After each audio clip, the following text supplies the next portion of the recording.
Hello, today we'll be exploring the causes and effects of having more people that are over 64 years old than children that are under 5 years old. Before we start, here is a quote by Betty Friedan. In the first part of this presentation, I will be talking about my research question and other issues that I will need to explore in order to answer it. My research question, in other words, asks, how come there are more older people in the world today? And how does it impact us? What does it do to us? What does it do to the economy? What does it do to the world around us? Other areas that I need to touch in order to answer this question will be economical issues, certain government policies, mortality rates of some countries, birth rates, and workforces. Before I did my research, I was sure that the cause of having more people was because of decreasing birth rates, but I wasn't sure why the global birth rate was decreasing. As for the consequences, I was really not sure what they are going to be and how many consequences are there.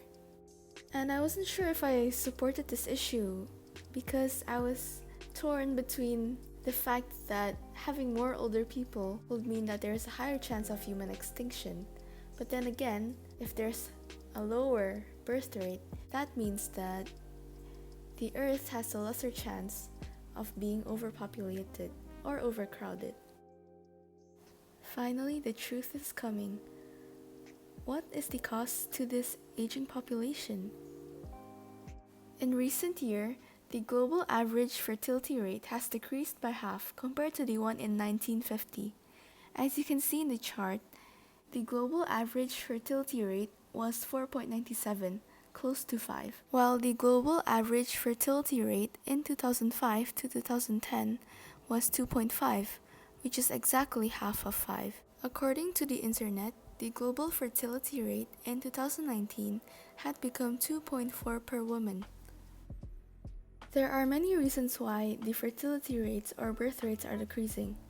One of the main reasons are because contraceptives are highly accessible, especially in developed countries. One of the most common contraceptives are birth control pills. Another reason is that child mortality rates are still really high in some regions, especially in developing regions. The last main reason why birth rates have been decreasing is because raising a child can be expensive. Another reason why there are more older people today is because some countries have better standards of life, which means that people who live there will end up living longer. And so it is easy for them to have many old people in their country. Women in developed countries are more educated because they have equal opportunities to education, and so they're likely to have a job. They might have spent so much time in their career that they have decided that having children is such a waste of time. Many educated women are also reluctant to play the role of being the main carer of the baby, and so they decide not to have kids.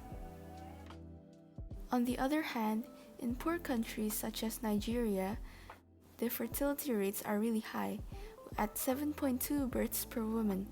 However, they also have a really high mortality rate of 85 children per 1,000 births.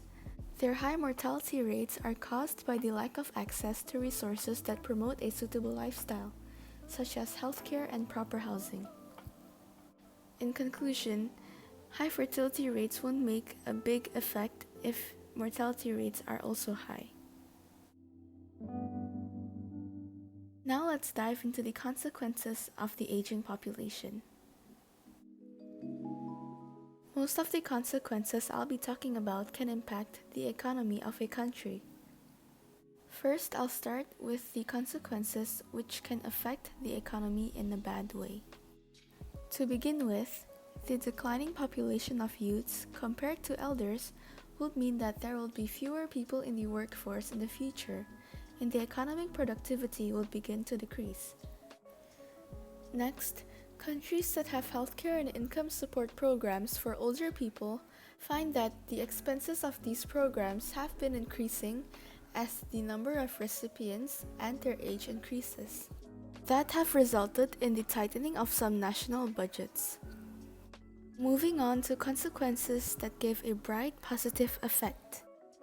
According to the population expert, people who live longer will be able to continue working longer.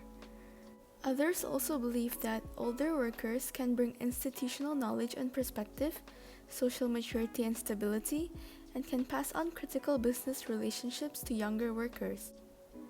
Likewise, younger workers can bring a more synergetic mindset while helping older workers become more educated digitally. By mentoring each other, it is believed that it will boost their morale and productivity. In addition, two economists from good universities argue that as the population gets older, the working age population decreases relative to demand, which will increase wages. Higher wages would encourage firms to employ more technologies that make labor more productive. The rise in productivity will balance the reduction in economic growth caused by the aging population and boost overall economic growth. This is the final section of the presentation, and I'm going to propose solutions to increase the birth rate. According to demographers, in order for the population to replace themselves, the birth rate for developed countries has to be at least 2.1 births per woman, and for developing countries, it has to be at least 2.3 per woman. These are ways the government can encourage its citizens to have kids or more kids.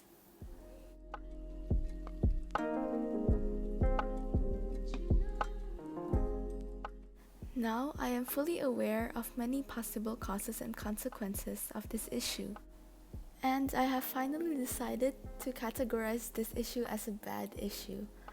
From my perspective, having more older people will discourage or slow down the technological advances, because having more elders would mean that our world is mostly under their control. If the world is driven by them, we will definitely be taught under their perspectives, and it is likely that their perspective has not changed since their working age. As a result, we will not be able to move forward or have innovative minds, as we are being passed down with the same old perspective of everything. Finally, these are my reference pages. And that's it. Thank you so much.